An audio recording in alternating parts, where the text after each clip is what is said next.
right, Michigan is like 27 out of 28 games since we started this 2 years ago. It's the Good Vibes preview. If you like Michigan football and you'd like them to beat Penn State, like the video. Don't jinx us, because if Michigan loses, which they won't, of course, but if they did, Saturday night, I'm coming for you. List of people who like the video. It's going to match up against the people who are Michigan fans who watched it. If your name is not on there liking the video, I'm coming for you. But more or less, you have to look in the mirror and say, I caused Michigan a loss to Penn State. Won't happen. If it does, you're gonna be regretting it. So put out the good vibes, like the video, do not jinx it. Let's talk about Michigan's keys to victory over Penn State. This is a Penn State team that was all kinds of hype. Drew Allar from Medina, Ohio, 5-star quarterback, top 5 player in the country 2 years ago. This is the last missing piece. Him as a sophomore with his freshman classmates, the running backs, they are going to be able to take down Ohio State, take down Michigan, win the Big Ten for the first time for Penn State since 2016. Is not going to happen, I don't think. Already lost to Ohio State. Number one key to victory for me is just like Ohio State did. Ohio State provided the blueprint for beating Penn State, and that is to get at Drew Allar. He was kind of moping and whining in the postgame press conference saying, I sucked today, I was terrible, I was a bum. Penn State was one of 16, and then on third down, 1 of 3 on fourth down, and Allar played the worst game of his career, 18 of 42, well below 50% passing, 191 yards, did get 1 touchdown. He was brutal. He couldn't complete a pass. I think Penn State started 0 for 15 on third down. Rattle Drew Allar. I think Michigan, that's probably all they have to do, right? Because if he doesn't play good, I don't think JJ McCarthy's going to get rattled to the point where his play would lose Michigan the game. I think McCarthy's had games where he's played that have potentially cost Michigan. Michigan State 2 years ago when he wasn't even the starter, the fumble. TCU, of course, with the 2 pick six. I'm guessing, Jack, that Ohio State and Purdue and Rutgers, I'm guessing they gave TCU the signals, right? Those players were a little too confident. We talked to them at the CFP championship game of how they knew Michigan's plays, weren't they? I think they were. You got to rattle Drew Allar, and I didn't get the victory. Let's talk more about Drew Allar here in a second, but I'm really interested to hear what you guys have to say on this one. I think it kind of depends on your age to answer this question. What was your favorite win in Happy Valley as a Michigan football fan? You know, all time, recently there, as we're doing our cut, but I do want to acknowledge Jim Prindable with a $50 super chat. Jim, we'll get to you here in a few moments as soon as we rock through this preview, but you're getting attribution on the live show and on the preview that's going up on the channel on Wednesday. 1997, Jack probably wasn't even born yet. Number 1 Penn State, number 4 Michigan. Michigan goes in there on what they call Judgment Day. Florida State and North Carolina were 2-3. 4 defeated teams, early November, kind of like the same weekend, maybe a weekend prior, but like November 4th, November 5th kind of time frame. Charles Woodson comes in, scores a touchdown on offense, dominates on defense. Dadrian Taylor with that hit that just you heard across the world, and in 2 players' careers on the Penn State tight end. Michigan destroys number 1 Penn State. 34-8, I believe was the final score. I should have looked that up. 2006, right? Michigan with a surprising undefeated season goes into Happy Valley, beats a top 15 Penn State team, really dominates them. I'll never forget Alan Branch just absolutely leveling. I think it was Anthony Morelli, and Morelli just like laying back on the ground, flattened, and that was just a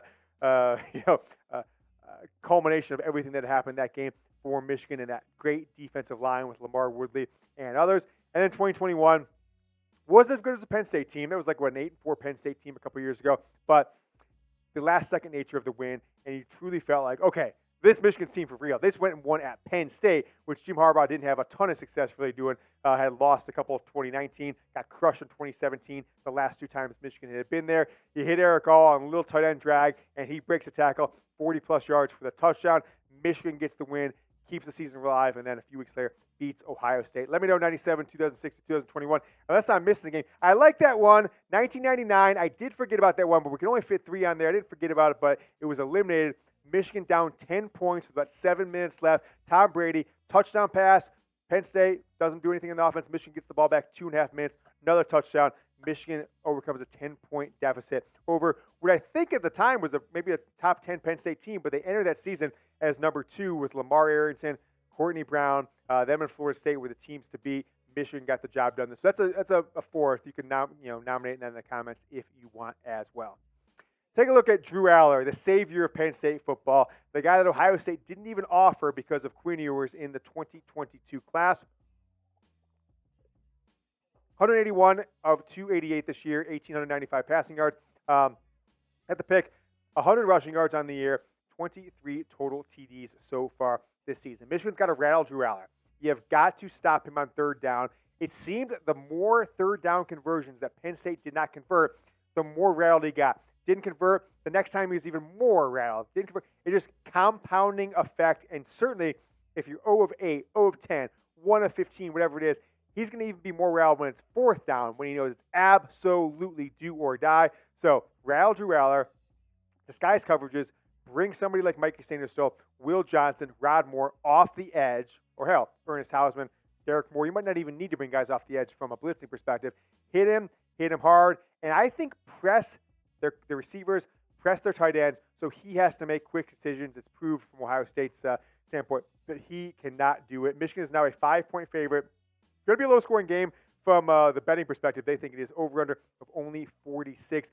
Both these teams, neither of these teams have given up over 30 points this year, and these are two of the top-scoring defenses in all of college football. Number two, I think the biggest flaw in this Michigan team so far, which is ironic because it is the strength of the last 2 seasons, has been the running game. If we flash back a year, let's all remember this. This was one of the breakout games for the Lightning, Donovan Edwards, and Blake Corum. And frankly, outside of the first couple games of the year, maybe even the first game of the year, the opener last year, outside of that, this was really the only game both these guys were fully healthy. Michigan ran for 418 yards, 260 yards in the second half. Corm and Edwards, the 2 touchdowns, they look unstoppable. I'll tell you what I'm going to be looking unstoppable for. It's my prize picks this week, folks. I am so confident. I usually do 3 picks, but I only went with 2 this week. And I want to tell you a little about prize picks here on the Michigan Football Report. It's the ultimate daily fantasy sports platform that takes your passion for sports to the next level. This week on Prize Picks, I am selecting. I've got CJ Coldridge Stroud. Everyone loving this guy, loving him up. He's going to do everything. I think the number's too high this week. I'm going less than 248.5 yards for Coldridge on Saturday against the Bengals, right? He's going north. Now, it's going to be in the 40s in Cincinnati, 50s, low 40s, 50s on Sunday, but we call him Coldridge for a reason. He's used to that air conditioning environment at NRG Stadium down in Houston. He can't play in the 40s, so I'm going less than 248 yards, but I think my guy Nico Collins has become his number 1 target, going more for Nico Collins. I put $10 on it. I get those 2 right? Less for Stroud, more for Nico Collins. Boom. I win myself $30, risk 10 to win 30.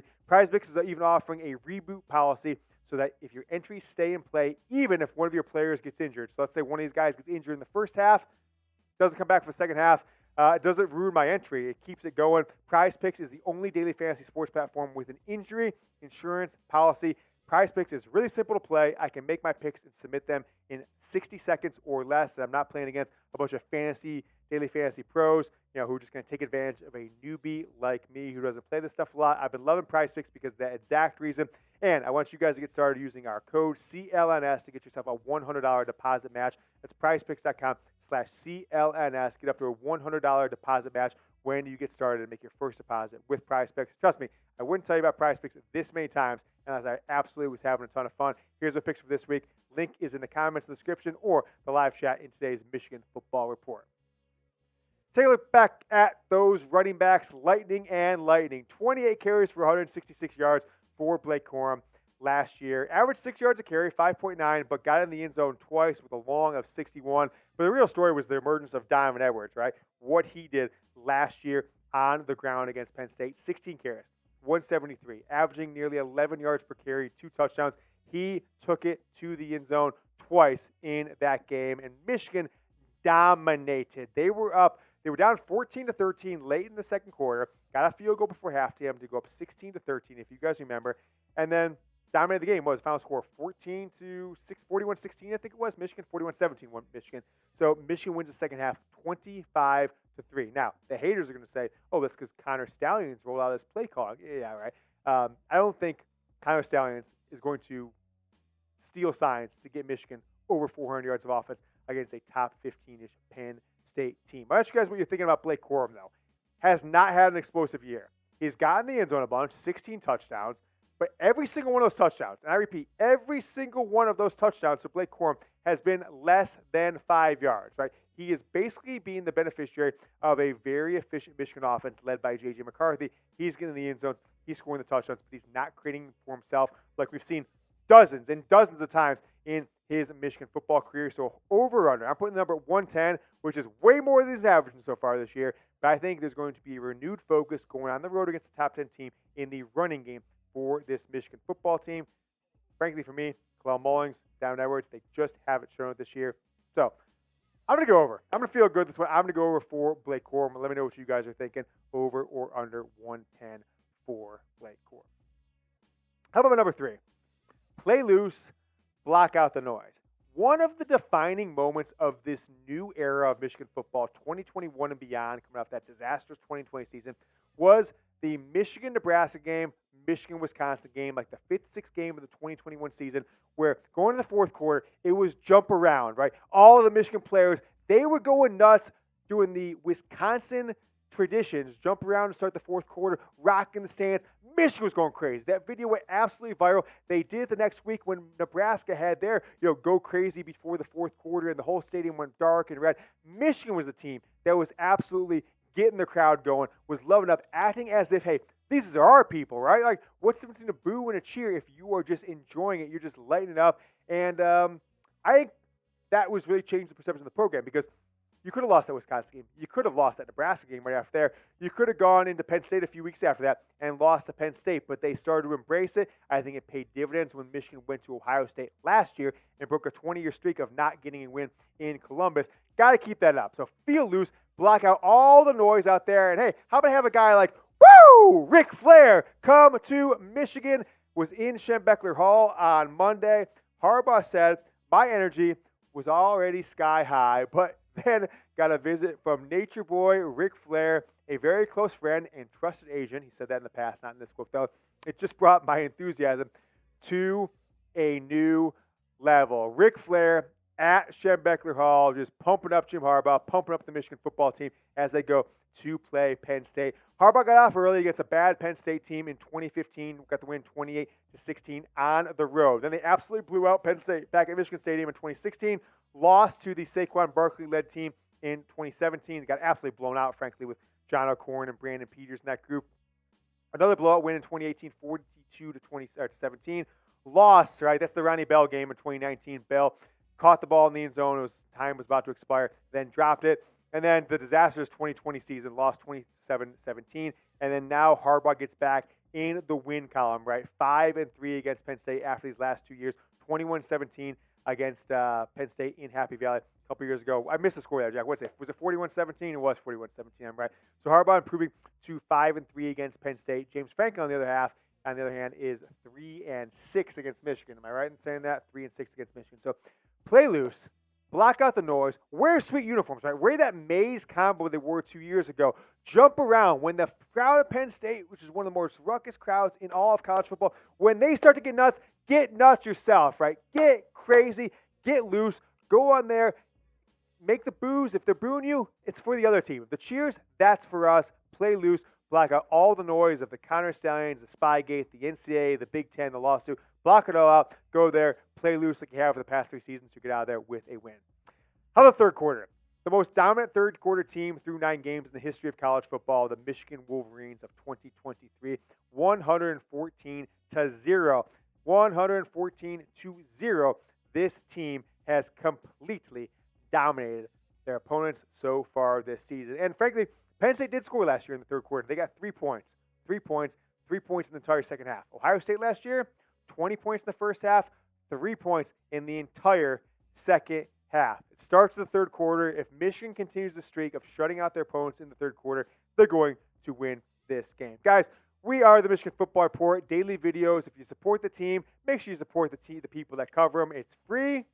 If you don't like us in the future, go ahead and unsubscribe if you can. If you don't want to keep seeing us in your feed. But for now, with the entire sports world closing in, there have been more Wall Street Journal articles on Michigan football than there have in the last 2 weeks than there have of college football itself. Any team is that in the last year combined. So that's how crazy it is. Support the show if you want to support people who continue to put out as much Michigan football content as humanly possible. Hit that sub button, youtube.com/MichiganTV. Our eyes are on the Penn State running game. right? Michigan's got to win the third quarter, and I think they can shut down Penn State throughout the entire game, third quarter or not, by shutting down that dynamic two-headed monster of sophomore running backs that Penn State has. Nick Singleton, Kaytron Allen. Michigan did a great job of shutting them down last season. Right? They didn't really make an impact whatsoever. So far this year, it's been evenly distributed, right? Singleton's got a couple more carries, 108 less yards. Both of them have gotten the end zone, with Singleton with 7 touchdowns and Allen with 4. Neither one's broken that long of plays, right? You've got the longs being 20 and 19 for these players. This is a team, like I said, they couldn't do anything last year after halftime. Michigan needs to continue that streak because I think it's going to be a low-scoring game. Last year was 16-14 in the Big House. Michigan dominated after that. I expect, think about the Ohio State game. That was one of the most boring first halves of all time this year, right? And I don't expect anything to be different between Michigan and Penn State. So if Michigan keeps it close in the first half, on the road, ruckus environment, 110,000 people, you come out, you dominate the third quarter, you are going to win this game. Remind them who you are, all right? I think, Jack, this is supposed to be remind them who they are, not who you are, who they are. Remind Penn State who they are. Nevertheless, that's supposed to be reminding them who they are. Is this Penn State team, despite lofty expectations over the past several years, Penn State is consistently one of the worst teams coming up big in the biggest moments. Let's take a look at James Franklin here. Record versus top 10 teams, 3-16, and now is his 10th year. Isn't that crazy to think? 10 years as Penn State's head coach. Record versus top 25 teams, 13-23. So he feasts on, he is 10-7 against teams ranked between 11 and 25. Combined record, though, versus Michigan and Ohio State, 4-15. He's 1-9 against the Buckeyes, 3-6 against the University of Michigan. And he just doesn't come up big in the biggest spot. He feasts on beating the teams he should beat, right? He'll beat Wisconsin when they're ranked number 17. He'll beat Michigan State when they're 5-3 or whatever they are now, like 4-5.